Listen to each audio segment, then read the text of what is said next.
एक और जो बहुत बड़ी कैजुअलिटी हुई है इस सारे वाक़ये से वेनेज़ुएला के, वो है कि ये जितनी वैल्यूज़ हैं ना, डेमोक्रेसी और ह्यूमन राइट्स और ये भी सब अब वो इसलिए ख़त्म हुई हैं कि आप यूरोप का रिएक्शन देखिए। सिवाय फ्रांस के, बाकी सब के सब बिल्कुल एक किस्म की खामोशी सी तानी हुए हैं कि जी वी आर एस्टैब्लिशिंग फैक्ट्स और ये वो।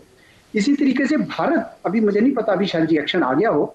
मैंने देखा कि वो भी शायद नहीं रिएक्शन दे रहे। अब इसका क्या मतलब है? इसका मतलब ये है कि रियल पॉलिटिक्स चल रही है इस वक्त। यानी ये जो वैल्यूज जिसकी बुनियाद पर हम पे यानी एक किस्म की हुकूमत करने की कोशिश करता था मगरब, वो अब नहीं रहा। अब ये दोबारा नियो कॉलोनिज्म है या इंपीरियलिज्म कह लें, या जो भी उस किस्म का दौर आ रहा है। और ये सिर्फ मगरब वाले नहीं करेंगे, क्योंकि उन्होंने तो अपना एरियाज बांट लिए हैं ना। उन्होंने कहा जी वेस्टर्न हेमिस्फीयर हमारा है, इधर शी का एरिया है, यानी चीन का एरिया है जो ईस्ट एशिया है, साउथ ईस्ट एशिया, और यूरोप जो है वो खुद रशिया से निबड़े।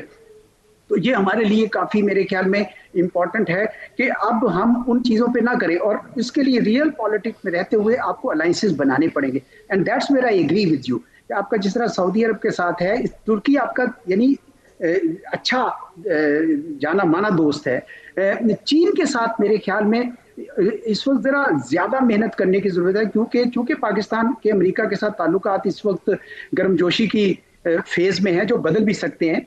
तो चीन को अलबत्ता कोई इस बात का नहीं हुआ। मुझे बड़ी खुशी हुई है कि हमारे डिप्टी प्राइम मिनिस्टर साहब चीन गए हैं और बड़ा अच्छा दौरा हुआ है, और ये पूरा साल वो 75 ईयर्स की डिप्लोमेटिक रिलेशंस को मनाने में गुजरेगा।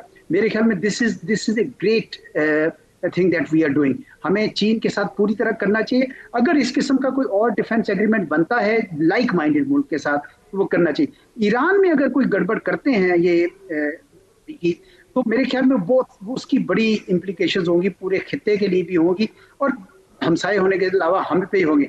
कुछ इस वक्त जरूरत इस बात की है मालिक साहब, मुझे उम्मीद है कि शायद कर रहे होंगे, हमें वॉर गेमिंग करनी होगी, मुख्तलिफ सिनेरियो स्केच करने होंगे, जो हमारे पॉलिसी मेकर्स हैं वहां पे बैठ के या थिंक टैंक्स की मदद लें और वॉर गेमिंग करें कि अगर ये हो तो क्या होगा, अगर ये हो तो क्या होगा। और भारत के रवैये पे भी बड़ा इस वक्त हमें गौर करना चाहिए, देखना चाहिए, क्योंकि जो सबक इस वक्त चीन और रूस इससे ले रहे हैं वो भारत भी तो ले रहा होगा ना, उनको भी कुछ आइडियाज आ रहे होंगे।